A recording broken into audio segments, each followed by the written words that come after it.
Hola amigos, bienvenidos a nuestro primer Facebook Live de nuestro espacio de Mindset en Educación. La verdad que es un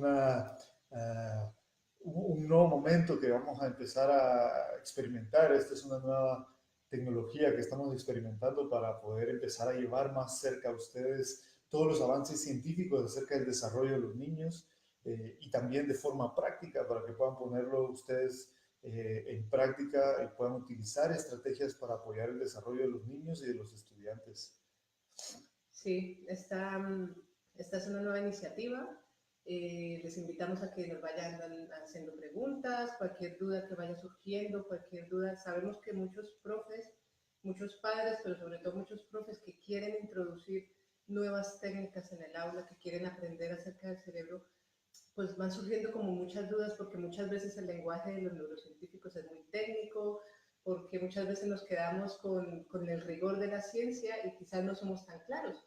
Entonces, este es el espacio, este es el momento en el que podemos abrir y decir, bueno, yo no entiendo esto, cómo yo podría utilizar la neurociencia, cómo me sirve en el día a día, cómo me sirve cuando mis niños están enfadados, cuando quieren aprender algo nuevo, cuando tengo 25 niños en el aula y no sé qué hacer con ellos. Entonces, cualquier duda que les vaya surgiendo, irla poniendo en los comentarios, ¿vale?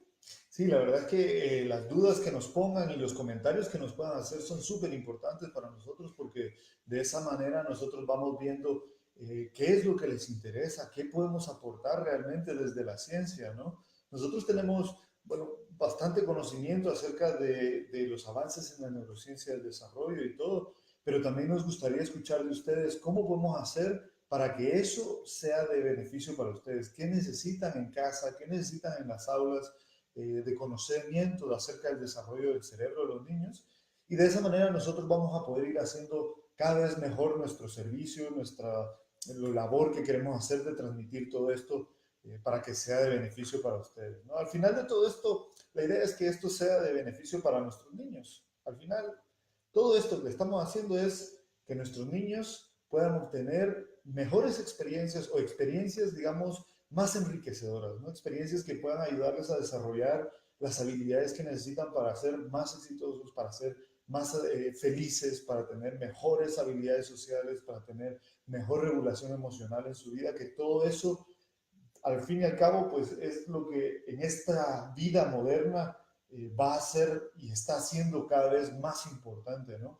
Ya vemos que conocimiento en sí mismo, pues bueno, lo podemos obtener de cualquier lado, ¿no? Podemos entrar al internet, podemos entrar al ordenador y desde el mero móvil podemos tener acceso a cantidades de información, lo cual nosotros cuando estudiábamos no teníamos. Entonces, necesitábamos más ese modelo educativo de transmitir información, ¿no?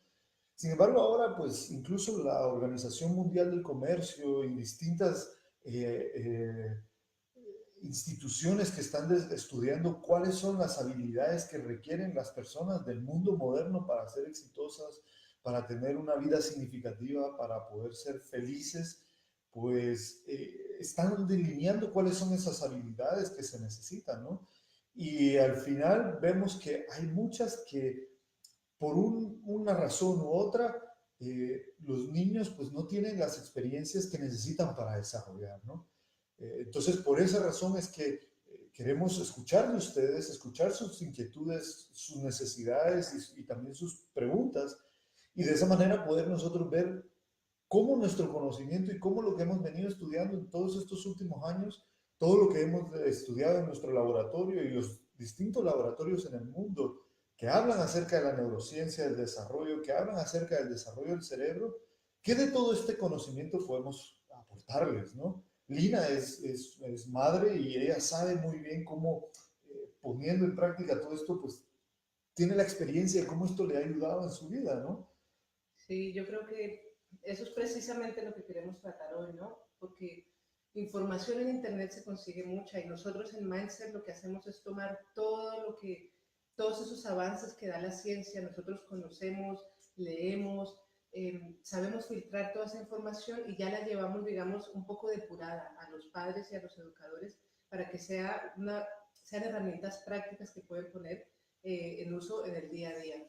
Entonces, hoy lo que vamos a hacer es aprender específicamente un poco acerca de la neuroeducación, ¿no? Cómo se desarrolla el cerebro, no solamente desde un punto de vista teórico, sino práctico, cómo podemos ver en nuestros niños cómo se está desarrollando el cerebro y cómo podemos nosotros identificar que ese desarrollo se relaciona con que el niño ya es capaz de regular una emoción, ya no le está pegando a su amiguito cuando le ha quitado algo, ya es capaz de prestar atención por un tiempo más largo, es capaz de aprender, de conectar, de resolver problemas. Entonces, eso es básicamente lo que vamos a hablar en la primera parte de esta presentación. Luego, ya vamos a hablar en realidad cómo entrenamos el cerebro, ¿no? Y una de esas técnicas que utilizamos es el mindfulness. Entonces, vamos a cerrar explicando a los profesores qué es el mindfulness, cómo se puede utilizar, cómo se puede implementar en el aula, y sobre todo qué beneficios trae, porque ahora el mindfulness es como algo de moda, ¿no? Nosotros no lo tomamos como algo que está de moda, algo que vamos a ver cómo funciona esto a lo largo de los próximos años, sino lo vemos como un entrenamiento cognitivo y conocemos sus bases científicas, conocemos sus bases, por qué funciona en el cerebro, y eso es lo que les vamos a transmitir. Entonces, sin más preámbulo, vamos a comenzar. Sí, la verdad es que estos conocimientos, al final de todo, vemos que a nivel de investigación vemos lo práctico que son, lo beneficioso que son, pero también vemos la necesidad de transformarlos, a transmitirlos a la vida diaria, ¿no? Transmitirlo a los padres y a los educadores, lo cual ya se está haciendo en muchas maneras, ¿no? Sin embargo, bueno, queremos aportar nuestro granito de arena para poder hacer que este conocimiento pueda llegar a cada vez más niños y beneficiarlos, ¿no? Entonces, como bien nos dijo Lina, la verdad es que el conocer el desarrollo del cerebro es algo apasionante al final. Es apasionante entender ahora con la ventana que podemos tener al cerebro, cómo es que esos cambios se dan en nuestros niños y tener digamos, un entendimiento más claro de cómo esos cambios que los niños van demostrando durante sus años de crecimiento también van apoyados por el cerebro. Y también lo más importante, creo yo, es entender por qué a veces no pueden hacer algo que nosotros creeríamos que sería fácil, como decía Lina, aguantar sus emociones, no regular sus emociones o algo así, porque a lo mejor el sistema que está encargado de eso todavía no ha llegado a su madurez. Y eso pues nos ayuda a, por un lado, como padres, a tener un poco más de paciencia, ¿no? A poder entender un poco más a los niños y a través de ese entendimiento generar un poco más de paciencia para poder ver cómo es que al final eso, pues podemos nosotros manejarlo de alguna forma, qué estrategias podemos implementar para que esos momentos no sean tan difíciles de trabajar como padres o educadores y que podamos también ayudar a los niños a presentarles esas estrategias de manera que ellos las puedan aprender y irlas aplicando cada vez más, ¿no? Entonces, la verdad es que el cerebro del niño es muy apasionante, es al final del todo entender cómo nosotros llegamos a ser lo que somos. Porque también la genética, muchos se acuerdan en los años 80, 90, vino ese boom de pensar que la genética era lo que demarcaba el mundo, ¿no?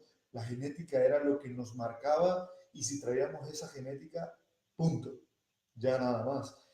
Y durante los últimos 20 años que hemos podido tener acceso al cerebro, y no solo al cerebro, sino al cerebro del niño, eh, todos estos mitos se han ido demarcando, ¿no? El cerebro del niño no es algo tan fácil de estudiar, ¿eh?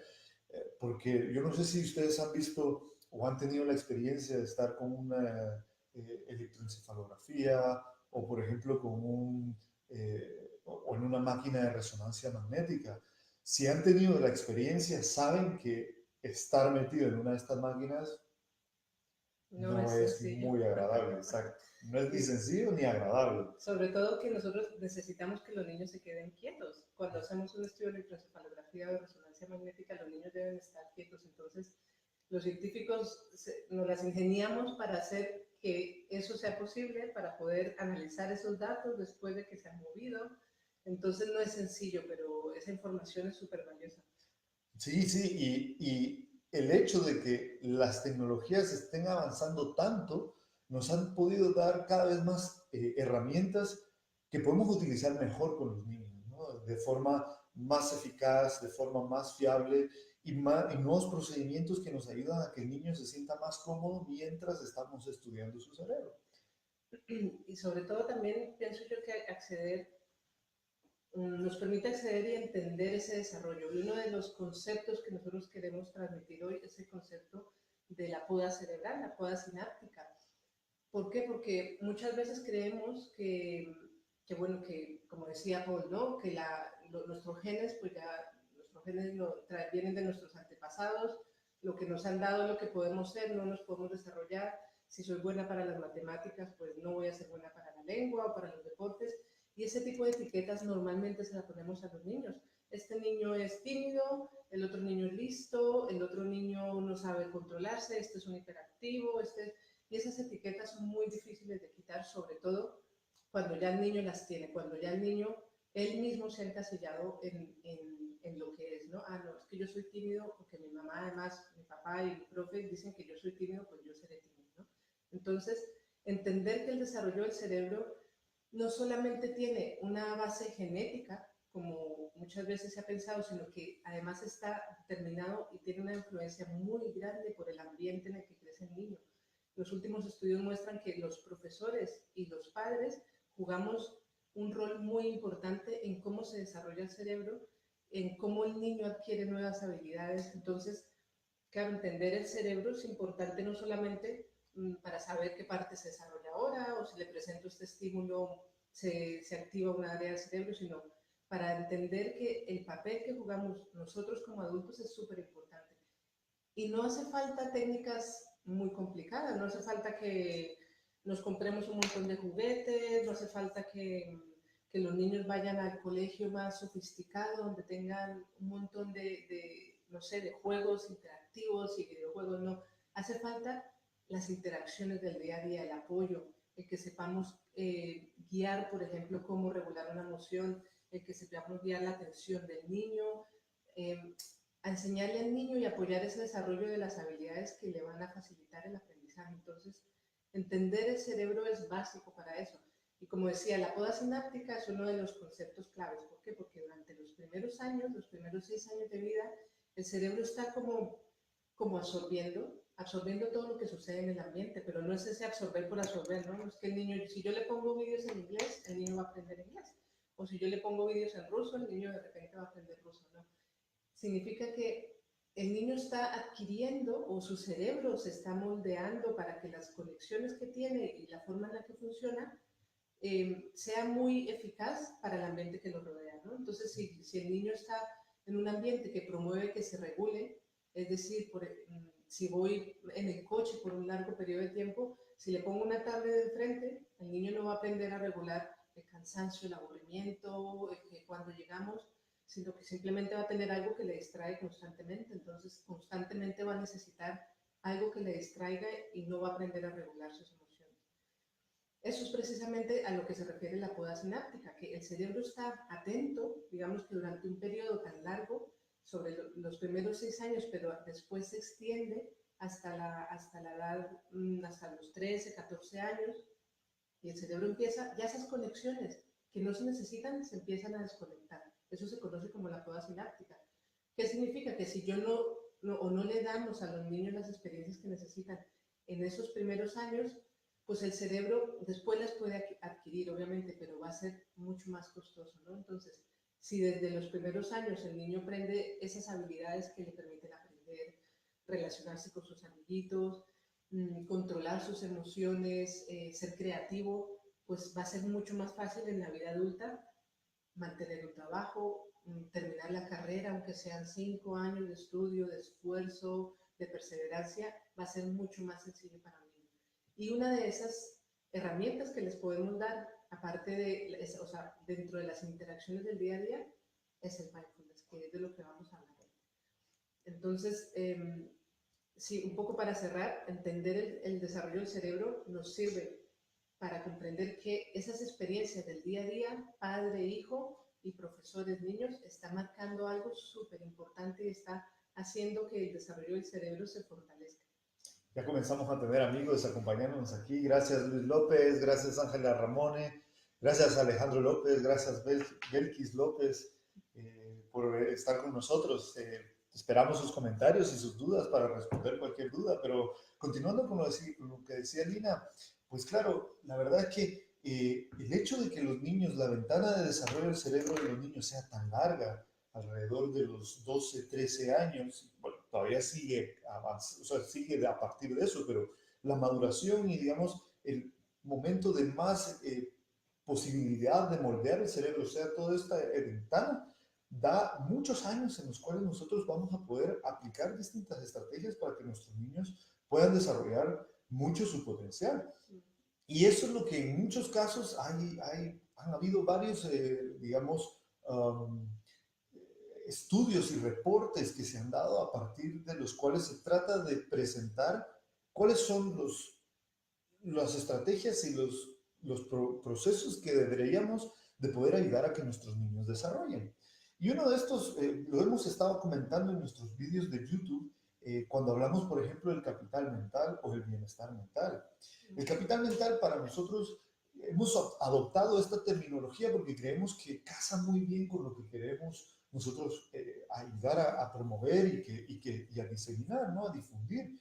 Y es el hecho de que el capital mental, cuando hablamos de capital, algunas personas a veces nos entra como un primer, ¿no? Porque decimos capital, ya estamos hablando otra vez como de dinero, capitalismo, tal, pero no, realmente la idea de esta palabra va más enfocada a decir o a englobar dentro de esta palabra un grupo de estrategias y habilidades que los niños pueden desarrollar, ¿no? Como el capital, como les comentaba, el capital es algo que tenemos que nos ayuda a adquirir lo que querramos, ¿no? Tener capital, tener dinero es una herramienta nada más que nos ayuda a alcanzar un objetivo, a alcanzar lo que queremos o a comprar lo que queremos, a tener un poco más de satisfacción porque podemos comprar algo, digamos, una comida más rica o podemos ir a la playa a darnos ¿no? Un momento de relajación. Entonces, como que es una herramienta que nos ayuda a tener mejores experiencias de vida. Y es por eso que utilizan esta palabra, ¿no? Capital mental, que es al final las herramientas mentales que tenemos que nos van a ayudar a desarrollar mejores habilidades para tener una vida más significativa, más satisfactoria, más exitosa y con mejores relaciones sociales. Entonces, lo curioso es que cuando hablamos del capital mental a veces mmm, puede sonar como herramientas mentales. ¿Cuántas necesitamos tener? ¿Qué tantas herramientas mentales necesitamos tener para poder hacer eso? Y al final de todo, los estudios de psicología del desarrollo y de psicología y de neurociencia del desarrollo están englobando todas estas herramientas básicas en un concepto fundamental. Este concepto se llama las funciones ejecutivas. Y las funciones ejecutivas, probablemente los profesores que nos están acompañando o los psicólogos ya las hayan escuchado en algún momento. Es un grupo pues, de funciones que venimos estudiando ya desde hace más de 40 años en la psicología y pues que nos ayudan o sea, se ha visto a que son el grupo de funciones que nos ayudan a tener, por ejemplo, pensamiento abstracto, razonamiento, habilidades de flexibilidad mental, de creatividad, etcétera. Solución de problemas. Exacto. Pero se engloban básicamente en cuatro habilidades básicas, ¿no? De estas hemos hablado ya, pero es importante mencionarlas. ¿Por qué? Porque son las habilidades con las cuales hemos estudiado el entrenamiento cognitivo, el entrenamiento del cerebro de los niños. Porque cuando entrenamos el cerebro de los niños, tenemos, digamos, cuando estudiamos cómo el entrenamiento funciona, necesitamos ser muy precisos, ¿no? Necesitamos ir a los procesos, poder delinear qué proceso es el que realmente estamos enfocados en entrenar para saber si entrenamos ese proceso, cuáles son los distintos efectos que logramos obtener. Estos efectos los estudiamos con distintos nombres, ¿no? Por ejemplo, la transferencia lejana o la transferencia cercana, que básicamente quiere decir, si nosotros entrenamos, por ejemplo, la atención o la memoria de trabajo, cómo el entrenamiento de estas dos habilidades o dos procesos afecta, por ejemplo, a la memoria de trabajo, a mejorar la memoria de trabajo. Eso sería una transferencia cercana. O una transferencia lejana, que sería cómo el entrenar memoria de trabajo nos ayuda a que mejoren la inteligencia, por ejemplo. Que eso ya es un proceso más alto, de más alto orden, ¿no? Y por eso es una transferencia lejana. O por otro lado, cómo entrenar la atención nos ayuda a que mejoren sus habilidades de regulación emocional. Y queremos introducir este marco de las funciones ejecutivas porque cuando hablamos del entrenamiento de mindfulness, al final necesitamos, o la forma como lo hemos estudiado es delimitar cuáles son los procesos que estudia o que realmente entrena el mindfulness. ¿Qué procesos mentales estamos entrenando mientras hacemos la práctica del mindfulness? De manera que podamos entender por qué entrenar esos procesos realmente ayuda a dejar de tener tanta ansiedad, a dejar de experimentar tanto estrés, a poder regular mejor nuestras emociones, a poder a desarrollar mejor empatía con las personas, a poder, por ejemplo, trabajar la rumiación en nosotros, Mejorar ¿no? la depresión también. Mejorar la depresión, etcétera, ¿no? Y entonces, claro, dándole ese marco, vamos a nosotros poder entender con más claridad cómo es que el mindfulness funciona, y a través de entender con más claridad vamos a poder también entender cómo podemos seguir aplicando estrategias que fortalezcan o refuercen lo que hemos aplicado en el mindfulness durante la vida diaria de los niños. O sea, que en el colegio, cuando están haciendo algo en la clase, pues saber cómo dar instrucciones para que eso que están haciendo en la clase, o por ejemplo, eso que están haciendo en la casa, pueda ser un refuerzo de lo que están aplicando cuando practican el mindfulness, ¿no? Y yo creo que es importante que sepamos que cuando se implementa el mindfulness en la investigación científica y en el contexto educativo, pues se hace desde una forma, como un entrenamiento mental, ¿no? Yo creo que ahí es importante aclarar qué es y qué no es el mindfulness. Ahí tú eres un poco más experto en la materia, pero yo quería dar ese contexto de que cuando estudiamos el mindfulness en la ciencia, también observamos qué cambios tiene en el cerebro, porque obviamente si estamos hablando que durante los primeros 12 años, 15 años de vida, el cerebro es muy maleable, es muy plástico, es decir, que responde mucho a la influencia del ambiente, cuando el niño hace un ejercicio, bueno, incluso nosotros, si ya funcionan adultos, imaginémonos lo que pasa en niños, ¿no? Entonces, la investigación en neurociencia pues ha ido a tratar de discernir cuáles son esos efectos en el cerebro de los niños. ¿Por qué? Porque, bueno, muchas veces puede ser que el profesor, si solamente le preguntamos al profesor si ve cambios, el profesor tenga ese deseo de ver cambios y diga, sí, sí, mis niños prestan mucho más atención. Los padres, obviamente, siempre decimos, mi niño está muy bien, siempre se porta muy bien. Tratamos de ver esos cambios, ¿no? Pero el cerebro no nos miente, sobre todo porque la forma en que lo medimos es una forma sistemática, es una forma objetiva, es decir, que tiene muchos errores porque todavía estamos desarrollando las técnicas, pero que no depende de quién está midiendo, por ejemplo, no depende de quién está analizando los datos, ¿no? Entonces, cuando observamos que en realidad después de un entrenamiento de mindfulness ha cambiado algo en el cerebro del niño, nos está diciendo que en realidad sí estamos, digamos, sí estamos consiguiendo el resultado que queremos, ¿no? Esas funciones ejecutivas que Paul hablaba se relacionan, es decir, cuando un niño presta atención, cuando inhibe un impulso como pegarle al amiguito o distraerse o regular una emoción, hay ciertas áreas del cerebro, ciertas redes, no son un punto específico del cerebro, son redes funcionales, ¿no? Esas redes que están facilitando que los niños se regulen, que creen cosas nuevas, que imaginen, que aprendan, esas redes en el cerebro también se ven, digamos, fortalecidas después de un entrenamiento de mindfulness, ¿no? Muchos estudios, todavía está, como decía, todavía es un proceso, todavía la ciencia está, cada día salen estudios nuevos, si tenemos técnicas diferentes, pues vamos aprendiendo un poco más, ¿no? Pero lo que apunta los resultados científicos es que después de un entrenamiento en mindfulness, tanto podemos observar mejoras a nivel de la vida, cómo las personas afrontan sus problemas,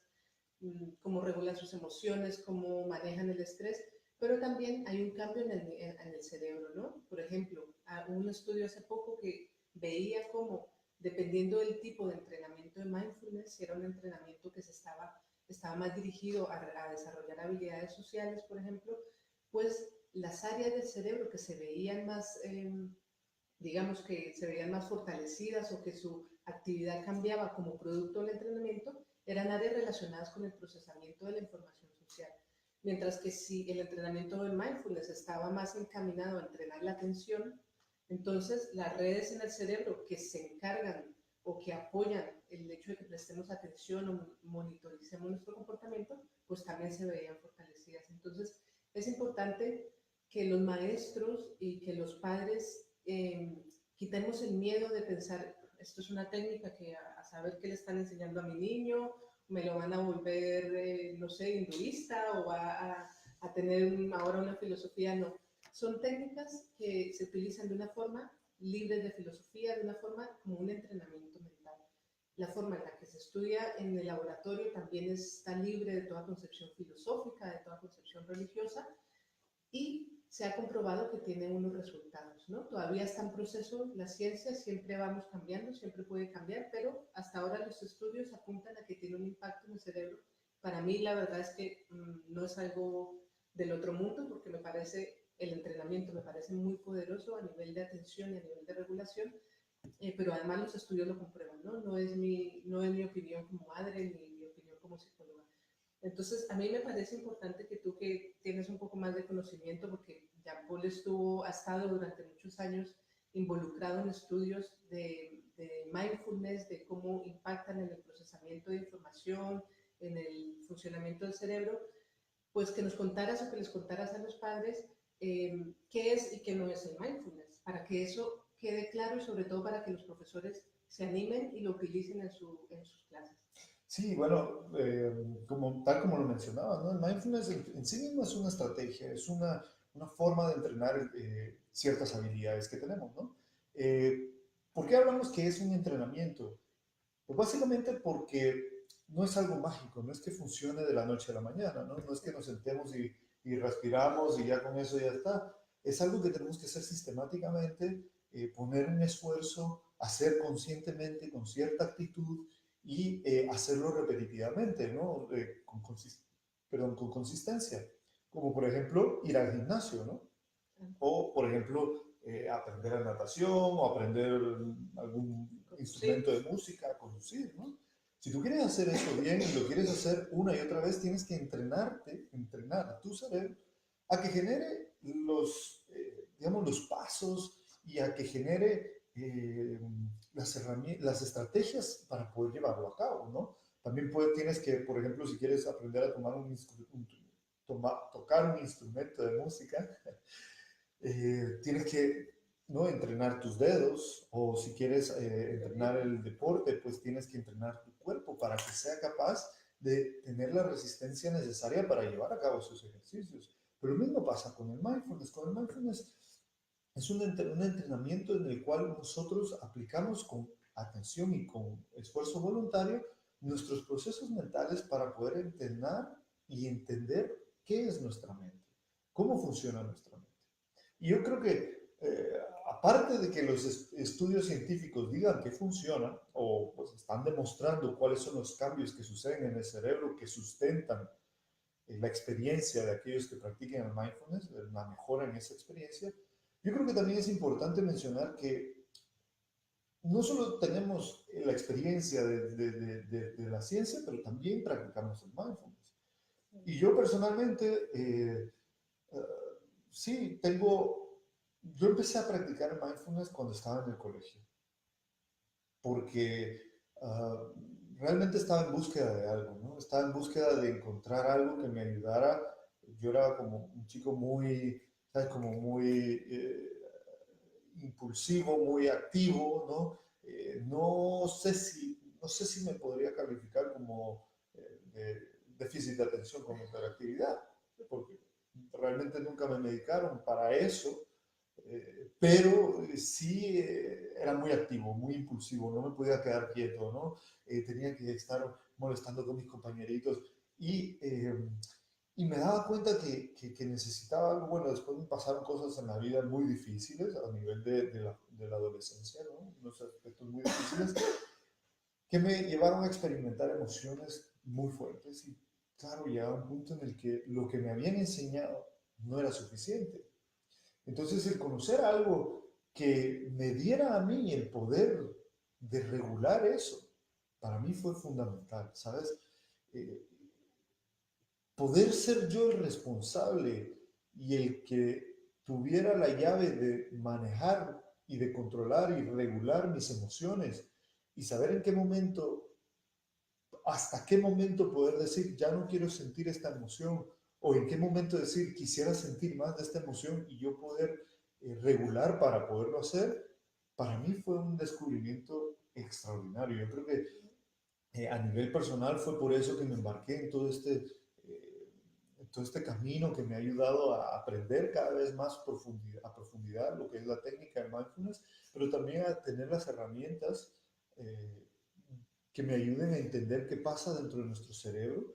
Y por eso pues he participado con distintos profesores a distintos laboratorios en el mundo, especialmente con el doctor Peter Malinowski de la Universidad de Liverpool, la Universidad de John Moores de Liverpool. También participé en Davis en un grupo para estudiar los efectos del mindfulness, un estudio muy interesante, se llamaba el Shamatha Project. Pero bueno, todos estos estudios realmente lo que muestran es eso, que podemos hacer que el mindfulness se quite de toda esta parte filosófica, obviamente que viene del Oriente, porque esta técnica es, digamos, la importada del Oriente, específicamente del budismo, pero el hecho de que la técnica se base en entrenar procesos hace que podamos quitar hasta cierto punto la parte filosófica y centrarnos en realmente entrenar esos procesos y en realmente poder darle esa forma de entrenamiento cognitivo, ¿no? Claro, después tenemos que agregarles algunos aspectos para poder hacer que ese entrenamiento pueda darle a los niños las experiencias necesarias para entrenar, por ejemplo, la empatía o, por ejemplo, la regulación de las emociones, el desarrollar más emociones de compasión o emociones que les ayuden a ser más felices, por ejemplo. Eso pues se les va agregando distintos puntos de vista para que los niños vayan entrenando. Pero la base del entrenamiento en sí mismo es entrenar lo que les comentaba que se llaman las funciones ejecutivas, ¿no? Por un lado, entrenamos la capacidad de enfocarnos en algo, ¿no? Porque en cierta forma nos concentramos en la respiración. Y claro, la capacidad de enfocarnos en algo quiere o requiere que seamos capaces de inhibir aquello que nos distrae, ¿no? Entonces, si nos enfocamos en algo, debemos inhibir la distracción. Y eso es un entrenamiento que hacemos, ¿no? Este es un proceso que en psicología llamamos la atención ejecutiva, ¿no? La capacidad de enfocarte en algo y dejar que lo de distractor no te afecte, por un lado. Por otro lado, también está la habilidad de observar, monitorizar, observar dónde está tu mente. Si tu mente está dándose cuenta o está prestando atención en aquello que te has enfocado, o si por el contrario ya te distrajiste. Que no pasa nada si uno se distrae, ¿eh? Que ese no es el objetivo, eso es constante, ¿no? El objetivo de esto es ser capaz de darnos cuenta cuando nos hemos distraído. Y esto tiene realmente un poder muy fuerte, que muchos de nosotros lo descubrimos hasta que empezamos a darnos cuenta de que nos damos cuenta. Porque, ¿no? Sí, sí, Muchas sí. veces pasa que no nos damos cuenta que nos estamos dando cuenta, simplemente nos damos cuenta de las cosas.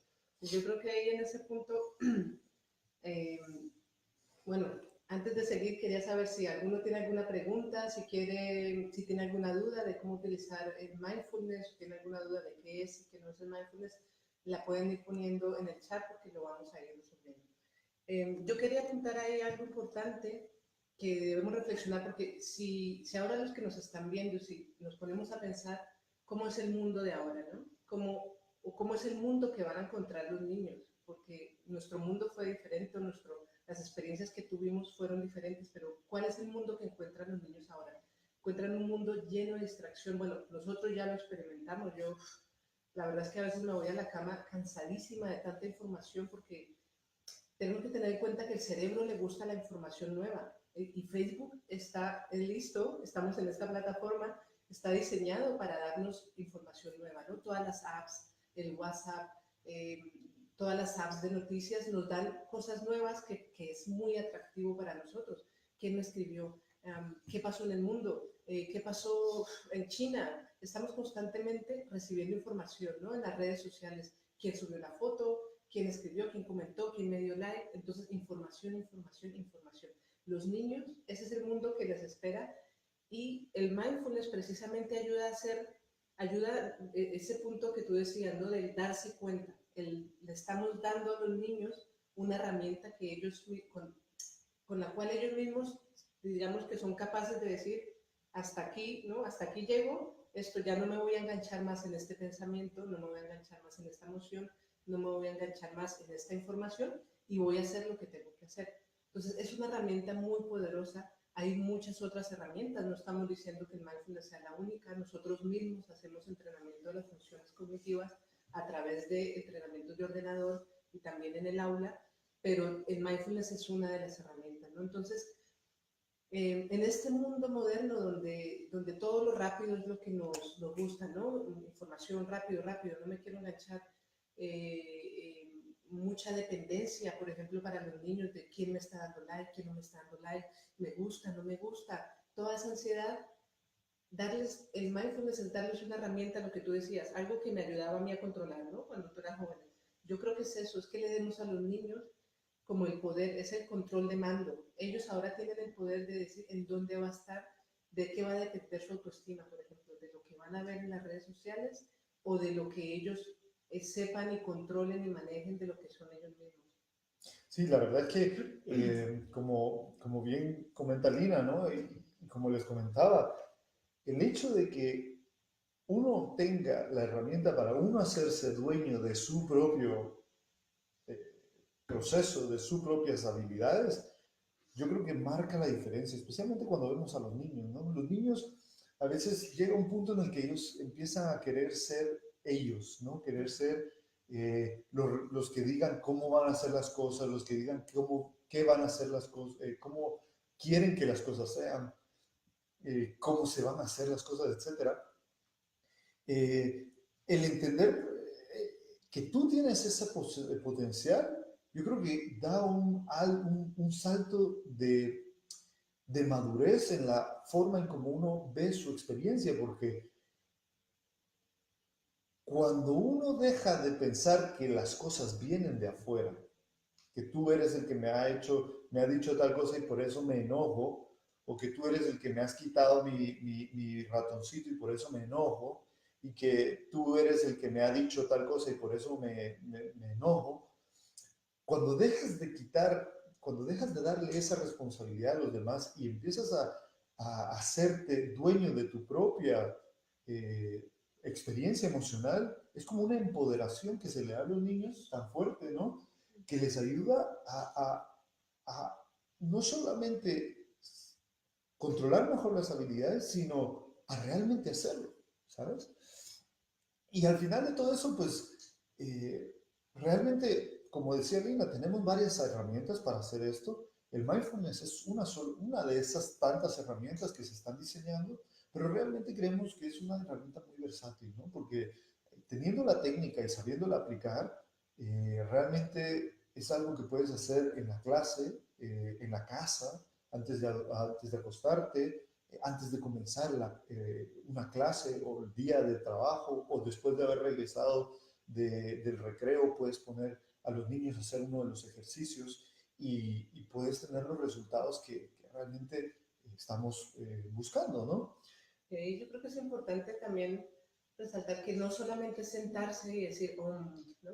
Todo el mundo piensa que el mindfulness es sentarse y pensar en algo y decir, o, bueno, hay muchas creencias de lo que es el mindfulness.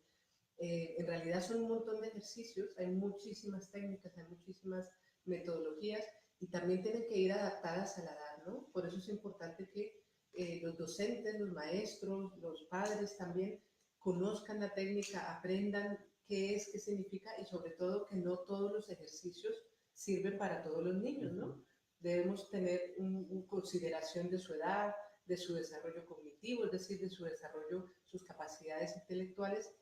Y sobre todo yo creo que un punto importantísimo que yo quería mencionar y que nosotros como científicos sabemos que es la raíz de la afectividad, es que el ejercicio esté acompañado por un adulto que lo ha hecho, que lo conoce y sobre todo que lo practica. Es decir, que si yo como madre, obviamente todos tenemos muchas emociones y yo cuando estoy estresada por lo mismo, cuando estoy cansada pues reacciono de una forma que muchas veces no me gustaría. Pero si somos un ejemplo de saber gestionar nuestras emociones, de saber controlar nuestras reacciones, de manejar el estrés, de que un momento de emoción fuerte no nos pille gritando, no nos pille golpeando a los niños, pues ese ejemplo ya tenemos un camino recorrido muy grande. Entonces, nosotros, nosotros abogamos porque los padres y los educadores sean los primeros que lo practiquen, que sean los primeros que conozcan la práctica a través de usarla ellos mismos. ¿Por qué? Porque los estudios científicos muestran que el ejemplo, lo que somos nosotros como adultos, es lo más importante. No, yo le puedo decir al niño, niño, relájate, o ¿por qué no respiras? O vete ahí al rincón y respira. El niño, en realidad, hasta que no vea que mi madre, o no vea que su madre, no vea que su profesor es capaz de controlar una emoción, pues es difícil que lo vaya a aprender, ¿no? Entonces, por eso nosotros, desde un punto de vista científico, abogamos porque primero lo aprendan los padres y los profesores, no solamente para aprender a transmitir la técnica al niño, sino para que sean un ejemplo continuo, porque somos los que más tiempo pasamos con los niños, un ejemplo continuo de cómo se regulan las emociones. Y si se hace en conjunto con los niños, pues cuánto mejor, ¿no? Si hacemos un ejercicio por la mañana de relajación, un ejercicio de respiración donde el niño sea consciente y empiece a trabajar las técnicas de mindfulness, pues si se hace en conjunto con el adulto, muchísimo mejor. Sí, claro, esto está basado, no sé si han escuchado ustedes alguna vez lo que ahora, bueno, hace algunos años, por lo menos 10 años a lo mejor, del descubrimiento de las neuronas espejo. Las neuronas espejo todavía se están estudiando porque son neuronas muy interesantes y son neuronas, vamos, que todavía pues estamos descubriendo hasta dónde llega su influencia, ¿no? Pero básicamente las neuronas espejo son una serie de neuronas en el cerebro que nos ayudan que se activan cuando nosotros estamos viendo afuera alguna actividad a la cual nosotros estamos, digamos, familiarizados, ¿no? Como se descubrió las neuronas espejo fue en un estudio con monos, de hecho, que lo que hicieron fue que tenían un mono, bueno, lastimosamente hay estudios que se hacen así, no lo podemos negar, ¿no? Son estudios invasivos en donde pues, se abre el cerebro, se ponen electrodos específicamente en ciertas áreas del cerebro para detectar cuándo esas áreas disparan, ¿no? Y resulta que este mono estaba atado de manos y tenía los electrodos en el cerebro. Y fue un descubrimiento furtivo, o sea, un descubrimiento de esos que pasan en la ciencia y que cambian todas las cosas al final, que son casuales, ¿no? Pero resulta que al parecer este científico estaba viendo algunos ordenadores y tal, no estaba haciendo ningún experimento con el mono, o sea, el mono estaba simplemente atado y estaba conectado, y de repente había una imagen de un mono cogiendo unos manís y llevándose a la boca. Y cuando el mono veía eso, las neuronas disparaban, eran neuronas motoras, ¿no? O sea, que son neuronas encargadas de los movimientos de manos. Y resulta que cuando con solo ver ese movimiento, ya la neurona disparaba. Y eso se ha visto que en los humanos también existe ese grupo de neuronas.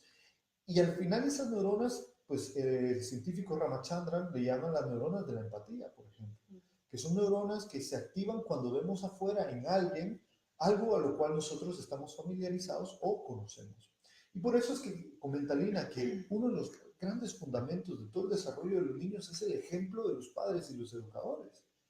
Porque a través del ejemplo, los padres y los educadores transmitimos a los niños formas de entender el mundo y de reaccionar a ese mundo.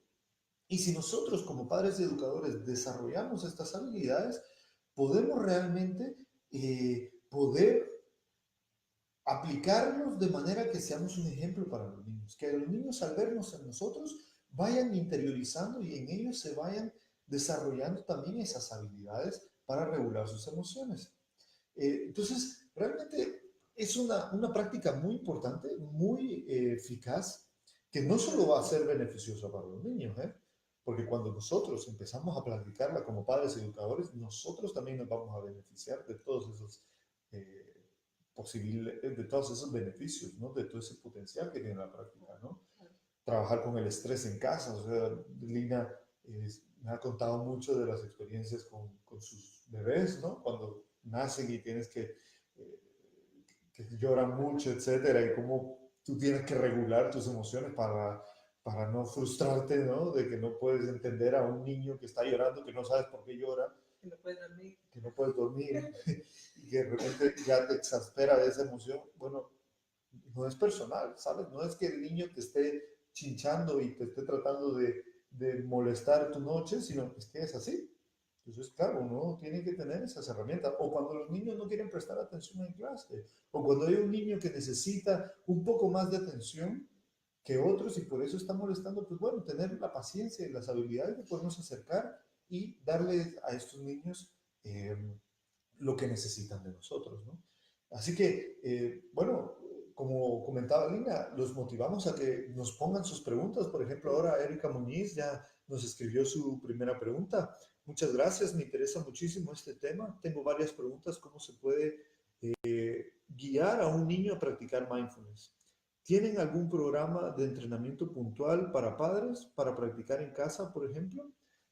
Muchísimas gracias, Erika, por tu pregunta. Y sí, realmente estamos nosotros, como comentamos, abogando mucho para poderle darle difusión a este tipo de técnicas.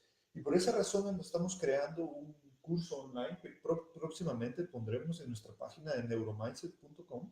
Y tendremos un curso online en el cual vamos a enseñar las técnicas por un lado, pero también vamos a dar más profundidad a la práctica por si ustedes quieren aplicar las prácticas en ustedes mismos, quieren encontrar la profundidad de esa práctica, quieren conocer un poco más acerca de la ciencia, acerca de cuáles son los puntos claves en los cuales nos tenemos que enfocar para que nuestra práctica sea exitosa. El desarrollo del niño. Entender el desarrollo del niño, eso es fundamental. Es que, como decía Lina, es tan importante conocer qué etapas los niños tienen, qué habilidades, porque de esa forma vamos a saber bien qué estrategias van a ser implementables en qué edades. Es importante para esto entender que el cerebro del niño, o nuestro cerebro realmente, porque fuimos niños también, ¿no? Pero es importante entender que todas las habilidades cerebrales se desarrollan de forma jerárquica. Es decir, habilidades más básicas son la base para el desarrollo de habilidades cada vez más eh, complejas, ¿no? Por ejemplo, cuando un niño nace, lo primero que se desarrolla son los sentidos, las áreas sensoriales del cerebro. Por ejemplo, lo que es la audición ya viene bastante desarrollado porque, y el tacto, porque claro, en el útero, en el vientre materno, ya tienen algunas experiencias de sonido, algunas experiencias de tacto que le ayudan a desarrollar esas áreas, ¿no? Pero claro, no han tenido experiencias, por ejemplo, visuales, olfativas. Entonces, cuando salen los niños, cuando se da a luz, toda esa primera etapa del año es cuando se empiezan a desarrollar todos esos sentidos, ¿no? Todas esas habilidades sensoriales, porque esas habilidades después van a ser la base de habilidades un poco más complejas, como es orientar la atención, estar alerta, ¿no? Estar alerta, que eso empezamos a verlo en los primeros años de vida, Regular. cómo los niños empiezan a decidir en dónde poner su atención y mover sus ojos para saber a dónde prestar atención, ¿no? Regular un comportamiento, bueno, todas esas habilidades sensoriales que se van desarrollando en la primera etapa pues facilita que todo lo que viene después del aprendizaje, por ejemplo, se pueda dar, ¿no? Y por eso también los ejercicios de mindfulness, que yo creo que es a lo que van, ¿no? Los ejercicios de mindfulness se van adaptando en las primeras etapas, que nos pregunta Erika, algo más específico, ¿no? Pues las primeras etapas se van adaptando mucho a que el niño conozca su cuerpo, conozca cómo son las emociones, qué significa tener rabia, qué significa tener ira, qué significa cuando están tristes, porque claro, si el niño no conoce, si no aprende a identificar esas sensaciones en su cuerpo, pues tampoco puede regularlas, no puede aprender a implementar estrategias para regularlas. Entonces, por eso es importante entender el desarrollo del niño para poder saber qué tipo de estrategias de mindfulness vamos a implementar en cada etapa de la vida.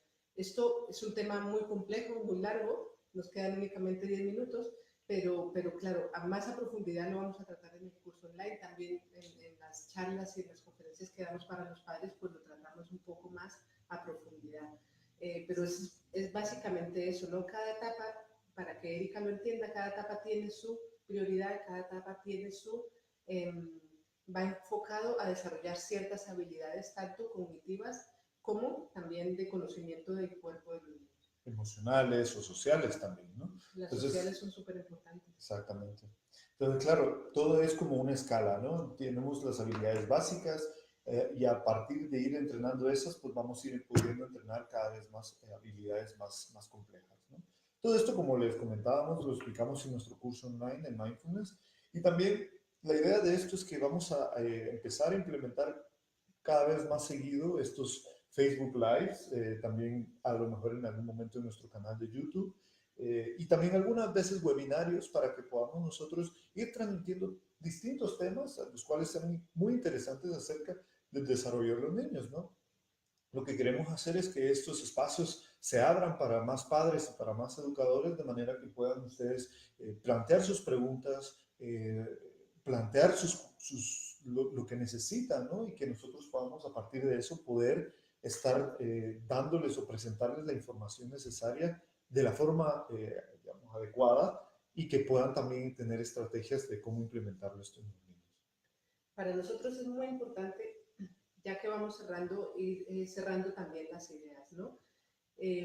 Uno de los aspectos más importantes del que hablamos hoy es que el desarrollo se extiende hasta los 15 años, el desarrollo del cerebro, y esa época es súper importante porque todas las experiencias que tenga el niño en esa época y el adolescente, pues van a influir en cómo se desarrollan sus capacidades, las capacidades que le van a ayudar a tener una vida más satisfactoria, a tener menos problemas de salud, mejor índices económicos. Todo esto lo digo basado en estudios científicos, que sea más, digamos, exitoso a nivel profesional, de relaciones sentimentales, trabajo. Vamos, lo que muestra la ciencia es que este tipo de habilidades que se adquieren en la niñez son importantísimas para toda la vida. Entonces, esas son las funciones ejecutivas.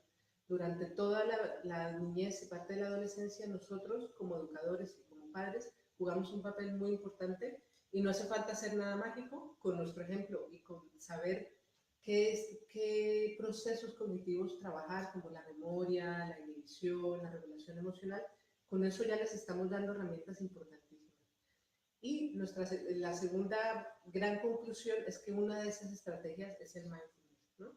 El mindfulness no es algo esotérico, que el mindfulness no es algo, no les estamos enseñando a los niños ningún tipo de religión específica, les estamos dando una herramienta de entrenamiento cognitivo que les ayuda tanto a los niños como a nosotros a regular emociones, a prestar atención, a ser más compasivo, a entender las emociones de otros, a poder, ahora está el bullying, ¿no? Todo el mundo está, ¿cómo paramos el bullying? ¿Cómo paramos la violencia de género?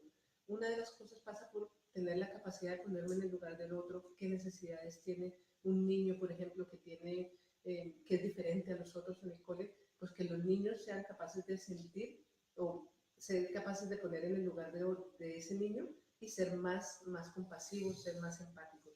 Entonces, son herramientas súper importantes que tenemos que acercar a las aulas y a los hogares y nosotros lo tratamos de hacer desde el punto de vista científico, ¿vale?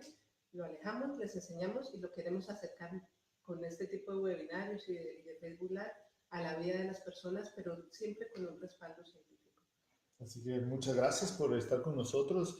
Muchísimas gracias a Luis López, a Alejandra Ramón, a Alejandro López, a Belkis López, Edison Tomen, a Erika Muñiz, A todos los que se a unieron. Elizabeth Murphy, a Paola Marcela Benavides, a Ticalia Pozuelos. Muchísimas gracias por estar con nosotros el día de hoy en este primer Facebook Live. La verdad que, bueno, Qué no, gusto. sí, es un gusto poder empezar con esta nueva modalidad y bueno, vamos a seguir adelante siempre con este esfuerzo de tratar de hacerlo lo más cercano posible. Por favor, déjennos sus comentarios, por favor, mándenos mensajes con qué temas les interesaría tocar, qué les interesaría saber del desarrollo del niño o qué necesitan, qué necesidades tienen ustedes también, porque realmente lo que queremos es servirles a ustedes. Lo que queremos es que todo lo que hemos aprendido y nuestro conocimiento sea de utilidad para todos ustedes. Así que muchísimas gracias por estar con nosotros. Vamos a dejar este vídeo de todos modos en nuestro canal y si lo pueden compartir para alguien que creen que les interesa, pues muchísimas gracias. Eh, Ya está. Eso Muchísimas gracias por está. estar. Y hasta Muchas la gracias próxima. y nos vemos pronto, queridos amigos. Hasta luego.